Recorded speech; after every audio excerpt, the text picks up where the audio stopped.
ఇది మన చింతలపూడిలో మన సెప్టెంబర్ నెల లాస్ట్ ఇయర్ ఒక పెద్ద కేసు ఒకటి జరిగింది. చింతలపూడి కనకదుర్గ ఫైనాన్స్ శాఖ దాంట్లో ఆడిటర్గా పనిచేసే వడ్లమూడి ఉమా మహేష్ అక్కడికి వచ్చి ఆడిటర్గా అతను మొత్తం అక్కడ ఉన్న గోల్డ్ అంతా ఒకసారి తనిఖీ చేసి ఆ తనిఖీ చేసినవన్నీ ప్యాకెట్స్ కట్టుకొని ఒకేసారి అతను అక్కడి నుంచి ఆ గోల్డ్ తోటి ఉడాయించడం జరిగింది.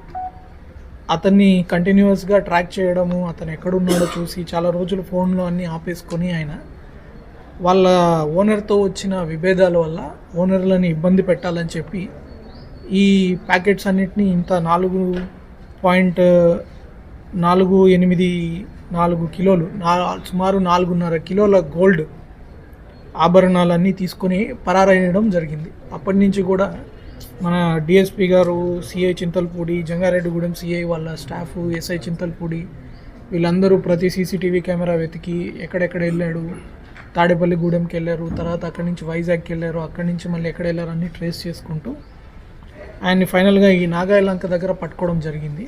పట్టుకొని ఆల్మోస్ట్ ఆయన తీసుకెళ్ళిన మొత్తం ప్రాపర్టీని కూడా రికవర్ చేయడం జరిగింది. ఒక్క చిన్న ఉంగరం ఒకటేనా, ఒక 6 గ్రాముల ఉంగరం తప్ప మిగిలిన మొత్తం గోల్డ్ ఇంటాక్ట్ ప్రాపర్టీ.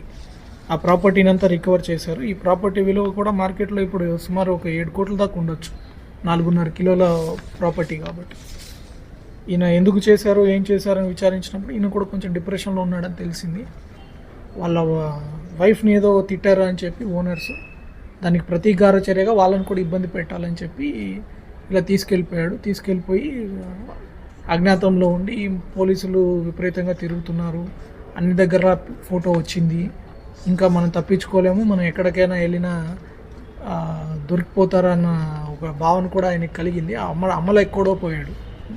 మా ఒక్క ఉంగరం మాత్రం అమ్మి అతని ఖర్చుల కోసం ఎంతో 10,000కి ఎంతో చేసుకోగలిగాడు. మొత్తం ప్రాపర్టీ అంతా కూడా ఇంటాక్ట్గా రికవర్ చేయడం జరిగింది. ఆ టీంని నేను ప్రత్యేకంగా అభినందిస్తున్నాను. Thank you. ఆయన క్రిప్టో కరెన్సీ ఎక్కడెక్కడ ఉంది, అతను ఏమేమి క్రిప్టో కరెన్సీ ట్రేడింగ్ చేస్తాడు, అట్లాంటి వాటికి కూడా లెటర్స్ రాసి సైబర్ సెల్ కూడా చాలా సహాయం చేసి కంటిన్యూస్గా వాళ్ళని ట్రాక్ చేయడము, సాధారణంగా దొరకని ఆధారాలను తెప్పించడంలో సైబర్ సెల్ కూడా బాగా కృషి